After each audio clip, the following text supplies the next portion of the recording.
একজন কৃষক একজন ছাগলের রাখাল আরব দেশে জিজ্ঞেস করা হয়েছিল আল্লাহ যে আছে এর কোনো প্রমাণ তুমি কি দিতে পারবা? তুমি কি প্রথমে বলো আল্লাহ আছে, তুমি কি বিশ্বাস করো? অবশ্যই করি। আল্লাহ আছে এর কোনো প্রমাণ আছে তোমার কাছে? কোনো প্রমাণ নাই, তবে আমি বুঝি আল্লাহ আছে। বলে কেমনে? যে আমি তো ছাগলের রাখাল, আমি তো লেখাপড়া করিনি, আমি দার্শনিকও না বিজ্ঞানীও না কিছু না, ছাগল পালি।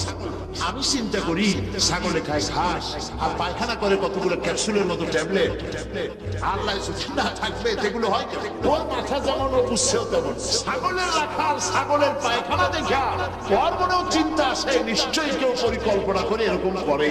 কিন্তু ইউনিভার্সিটিতে কিছু সংখ্যক শিক্ষক আছেন জনগণের 12 কোটি মুসলমানের পয়সা দিয়ে বেতন খায় আর বলে আল্লাহ নাই। একজন তো এই কথা কয়ে মরিয়ে গেছে, মরার সময় বেচারা বুঝতে পারছে যে কবরে গেলে দশাটা কি হবে, সেই জন্য কবরে যাব না। বলে দিল আমার দাফন করবে না, কাফন দিবা না, জানাজা দিবা না, এমনি নিয়ে ফেলাইতো। তারপরে কি বলে মেডিকেল কলেজে দিয়ে দিও, ছেলের আমাকে অপারেশন করিয়া কাটা ছেঁড়া করে অপারেশন। তার ওসিয়ত অনুযায়ী কাজ হয়েছে, এত বড় বুদ্ধিজীবী তো তার ওসিয়ত শোনাই লাগে। ওর কাফনও হয় নাই, দাফনও হয় নাই, গোসলও হয় নাই, কপালে নাই, কি হবে? তারপরে থুইছে বাড়ির মধ্যে কিছুদিন পর তাকে পাঠানো হয়েছে মেডিকেল কলেজে।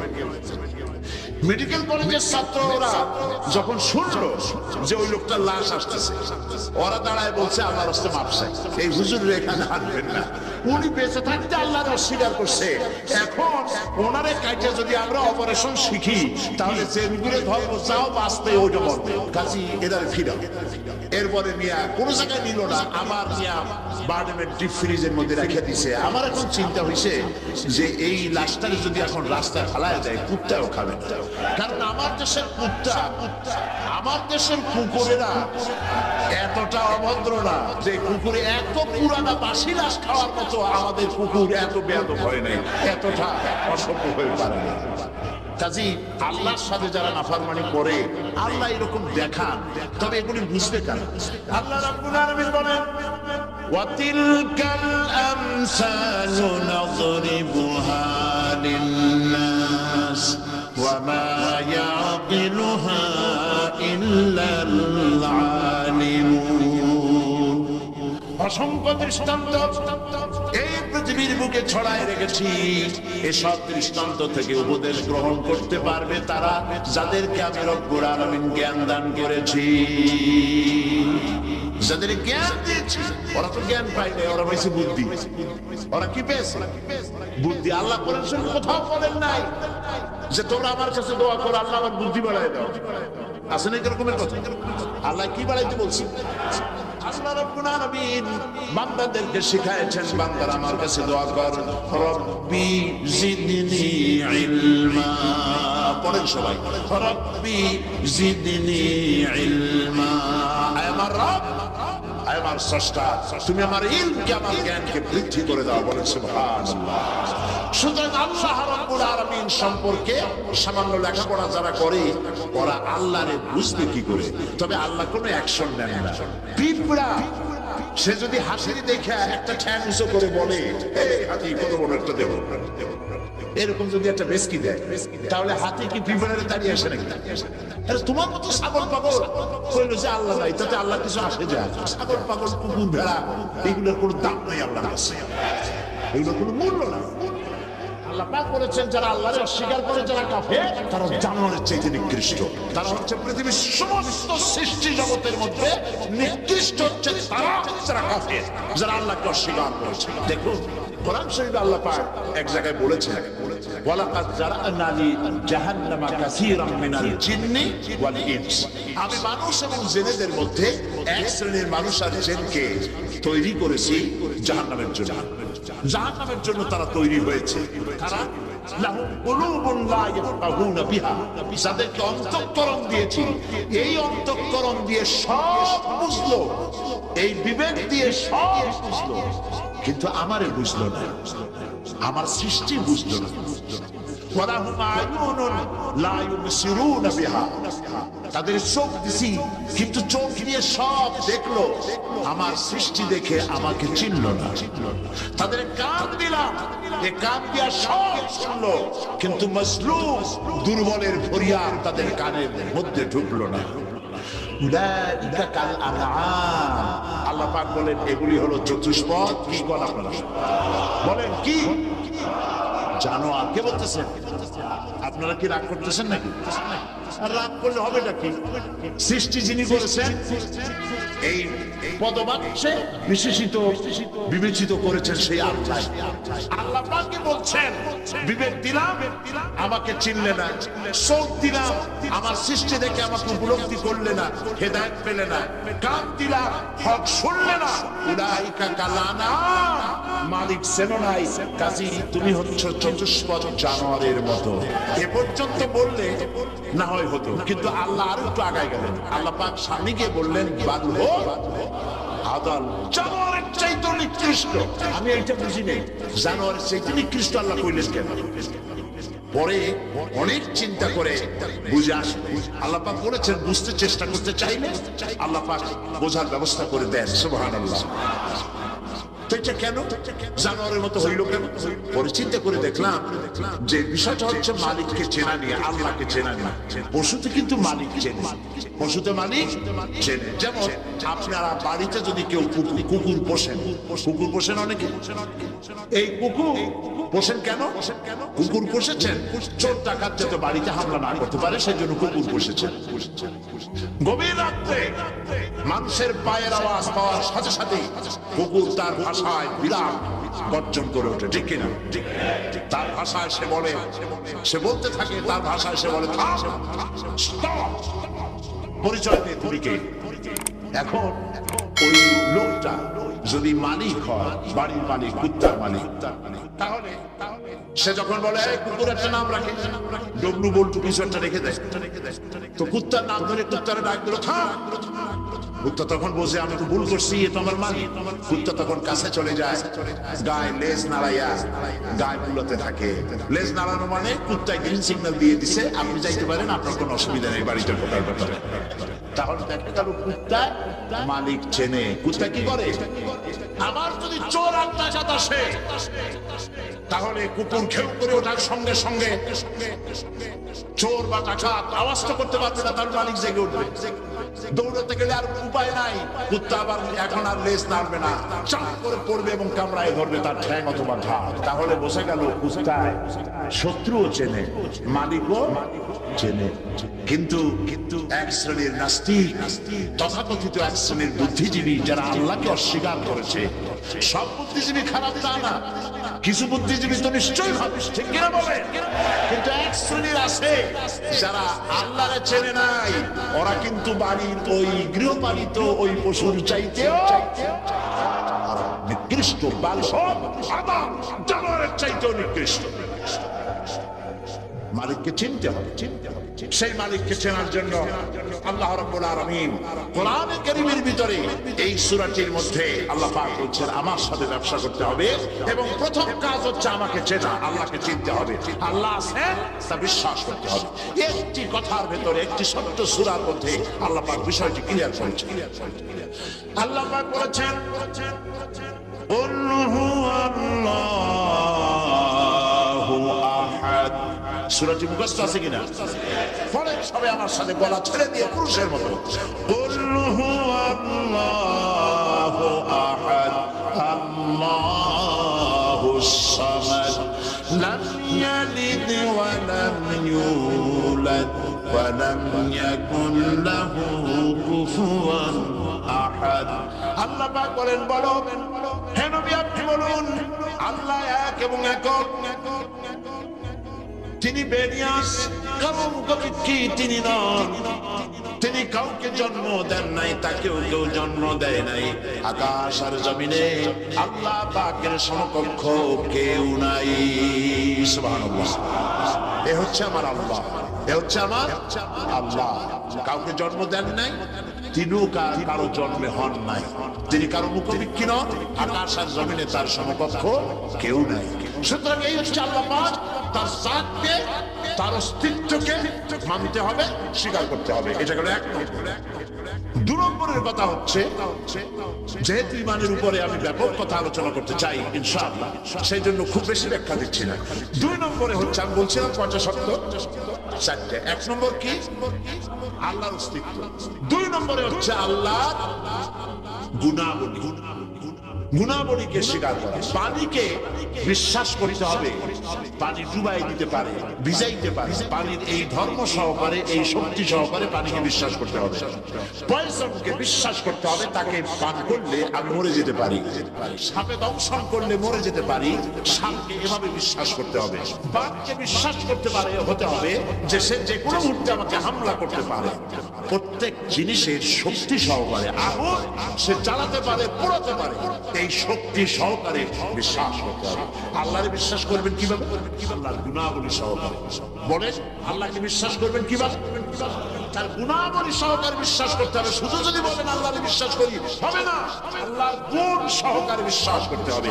1 নম্বর গুণিত হচ্ছে আল্লাহ হচ্ছেন খালিক, তিনি হচ্ছেন স্রষ্টা। আল্লাহকে আমার স্রষ্টা, আমার রব, গোটা বিশ্বের রব, বিশাল আকাশের মালিক, জমিনের মালিক, বিস্তীর্ণ পৃথিবীর মালিক, সব কিছুর একচ্ছত্র মালিককে, আল্লাহ পাককে স্রষ্টা হিসেবে মানতে হবে। তিনি সৃষ্টি করেছেন, তিনি রব, তিনি সৃষ্টি করেন, তিনি প্রতিপালন করেন, তিনি পূর্ণতায় পৌঁছে দেন।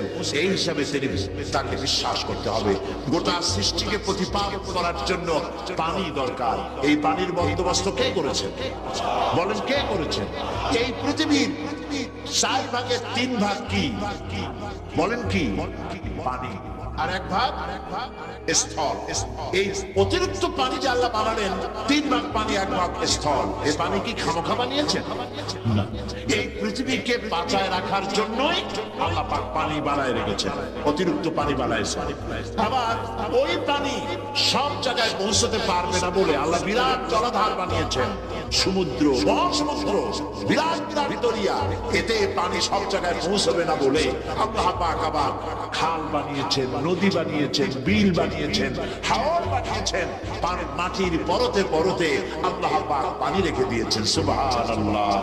তারপরে এটাও হবে না, সেই জন্য আল্লাহ পাক আবার সমুদ্র থেকে পানিগুলি তুলে মেঘমালায় পরিণত করে বৃষ্টির আকারে ফোঁটা ফোঁটা পানি দিয়ে কোথায় কোথায় শুকনা একটা বালিকণা আছে তাকেও খুঁজে বার করে পানি দিয়ে আল্লাহ পাক সিক্ত করে দেন, ভিজায় দেন। এটা হচ্ছে আল্লাহ। তার এই প্রতিপালনের শক্তি সহকারে, গুণ সহকারে তাকে বিশ্বাস করতে হবে। সবকিছু স্রষ্টা তিনি, মালিক তিনি। ওই আল্লাহ রাব্বুল আলামিন, তার গুণাবলী সহকারে বিশ্বাস করতে হবে।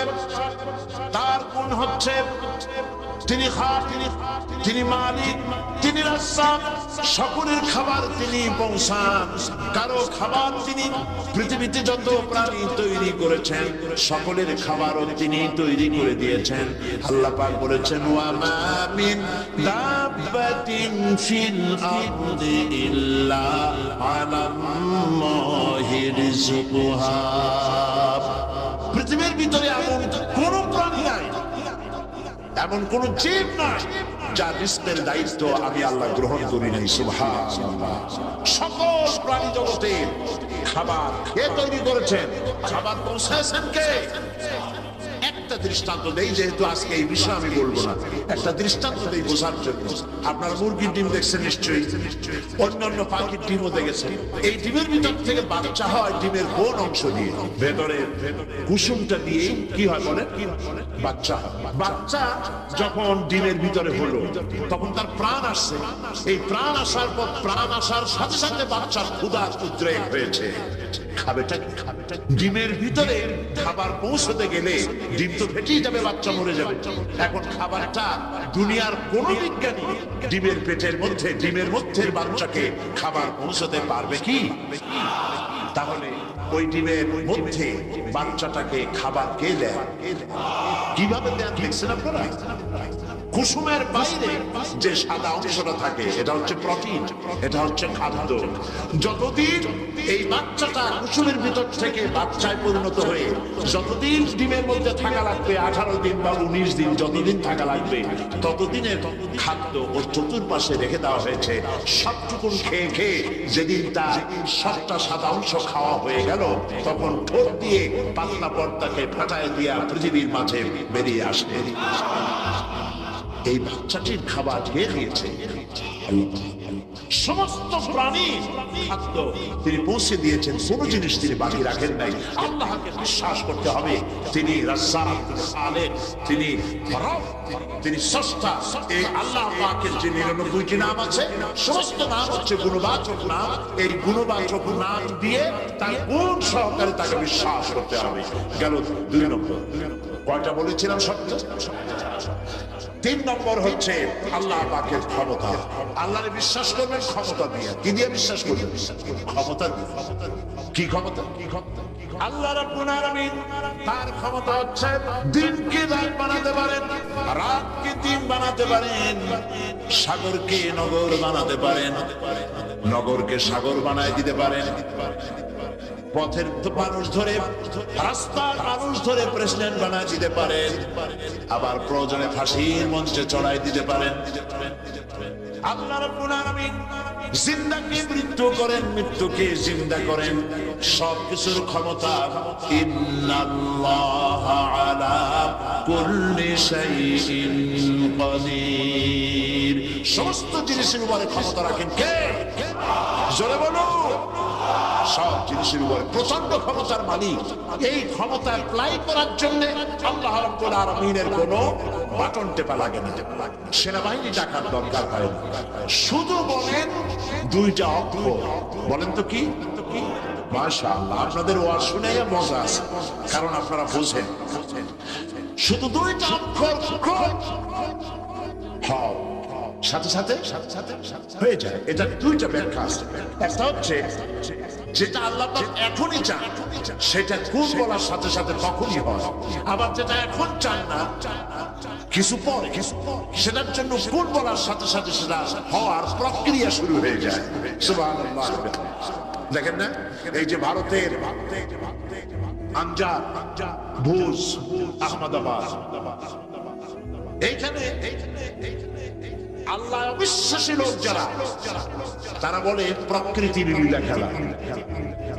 তো প্রকৃতি এটা কি কোনো জানোয়ারের না, যা আল্লাহর অবাধ্য? আল্লাহ যা বলে তা শোনে না, এক জায়গায় কাঁপাই দিয়ে সবাই কিছুকে শেষ করে দেয়, অথবা বন্যা হয়ে সব ডুবায়। প্রকৃতি কোনো জানোয়ারের না, নয়। আল্লাহ পাক যখন যা ইচ্ছা করেন, ফাআল লিমা ইউরি, যা খুশি তাই করেন। আল্লাহর ইচ্ছে হয়েছে বলেছেন। সঙ্গে সঙ্গে এ পর্যন্ত খবর যা পাওয়া গেছে, মৃতের সংখ্যা 2 লাখের উপরে। আল্লাহ পাক ইচ্ছা করলে সব জায়গায় এটা করে দিতে পারে। আমি ভূমিকম্প কেমনে হয় আমি সেটা দেখেছি। আজ থেকে কয়েক বছর আগে ক্যালিফোর্নিয়া, আমেরিকার একটি স্টেট, লস অ্যাঞ্জেলেসে ভূমিকম্প হয়েছে। ওই দেশে রাস্তা আছে 2 তলা, 3 তলা, 4 তলা, ফ্লাইওভার 3 তলা, 4 তলা পর্যন্ত। এই দৃশ্যটা ওয়াশিংটনের নাসা, যেখানে মহাশূন্য গবেষণাগারের কয়েকটা অফিস আছে, তার একটি অফিস আছে ওয়াশিংটনে। সেইখানে আমাকে নেওয়া হলো এবং আমি দেখলাম বিরাট স্ক্রিন, সেই পর্দায় দেখানো হলো ভূমিকম্পের দৃশ্য। দরিয়ার ভিতরে পানি যেমন রোলিং হয়, তুফান হয়, এইভাবে করে যখন ভূমিকম্প শুরু হলো, তখন ক্যালিফোর্নিয়ার রাস্তাঘাট, মাটিগুলি, বিল্ডিংগুলি দেখতেছিলাম মাটির মধ্যে দরিয়ার মতো তুফান হচ্ছে, এরকম করে। পাটিসাপটা পিঠা আপনারা দেখেছেন, বা ডিমের মামলেট দেখেছেন। এইটা যেমন জড়া 2 তলা 3 তলা রাস্তাগুলি একটার পর একটা পেঁচাইয়া, দুমড়ে মুচড়ে মুহূর্তের ভিতরে 1 মিনিট তো নয়, কয়েক সেকেন্ডের ভিতরে সব শেষ হয়ে গেল, লন্ডভন্ড হয়ে গেল। এইখানে কোনোদিন মানুষের বসতি ছিল বলে তার কোনো প্রমাণ নাই। কিন্তু দুর্ভাগ্যজনক সত্য এই, মানুষ এগুলি চোখে দেখে, তারপরেও বিশ্বাস করতে পারে না, কপাল খোলা, বিশ্বাস করতে পারে না। দিল্লিতে এক ফকির ভিক্ষা করতেছিল আর বলতেছিল, একটা পয়সা দিলা দে রে রা, একটা পয়সা দিলা দে রে রা। তো লোকেরা তাকে পয়সা দিতেছে, পয়সা দিতে দিতে পয়সা স্তূপ হয়ে গেছে। এখন এত পয়সা নেবে কি করে? সে তো ছোট্ট থলি নিয়ে আসছে, এত পয়সা হবে ভাবতে পারে না। এখন বস্তার প্রয়োজন, তো ভিক্ষুক মানুষ বস্তা পাবে কোথায়? আরো আধা অন্ধ, চোখে থাকে কম, কানে শোনে বেশি। বলতেছে একটা বস্তা দিলা দে রে রা, তো একজনে দয়া করে একটা বস্তা দিয়েছে। এখন বস্তায় পয়সার এত ওজন হয়েছে যে এইটা সে একা বহন করতে পারছে। তখন বলতেছে একটা ঘোড়া দিলা দে রে রা, বলতেছে ঘোড়ার দেয়। এমন সময় এক পুলিশ যাচ্ছিল একটা ঘোড়ায় সওয়ার হয়ে, এই ঘোড়াটা নিয়ে কোথাও যাচ্ছিল, ঘোড়ার একটা বাচ্চা হয়েছে। এখন ঘোড়া টানবে, নিজে চলবে না বাচ্চা টানবে, মুসিবত পড়ে গেছে। আর পাশেই দেখা একজন ঘোড়া চাইতেছে। पुलिस ताके डेके बोली इधर ये घोड़ा अपना कंधा पे ले ले। এখন ওই পুলিশের তাড়া খেয়ে ঘোড়াটারে কাঁধে বসে, কাঁধে করে বলছে উল্টা সমঝি নিলাম, আমি চাইছিলাম ঘোড়া আমার দিবা, আমি ঘোড়ার পিঠে সওয়ার হয়ে পয়সা নিয়ে যাবো, আর আস্তা ঘোড়া আমার কাঁধের উপর উঠাই দিলা তুমি। দুর্নীতি দমন করার জন্য তারা গান বাজনা, ওপেন কনসার্ট, শাস্তি, জেল, জরিমানা, জুলম ইত্যাদি পাইকারি দরে করতে লাগলো। হেলিকপ্টারে উঠা মাইক্রোস্কোপ যন্ত্র লাগাইয়া কোথায় কোথায় দুর্নীতি আসে তালাশ করতে লাগলো। শেষ পর্যন্ত দেখা গেল যিনি দুর্নীতি বুঝতেছেন তিনিও এর থেকে কতটা মুক্ত সেটাও প্রশ্নবিদ্ধ। আমি বলতেছি না যে তারা দুর্নীতি বাড়ছে, আমি বলছি না, প্রশ্নবিদ্ধ।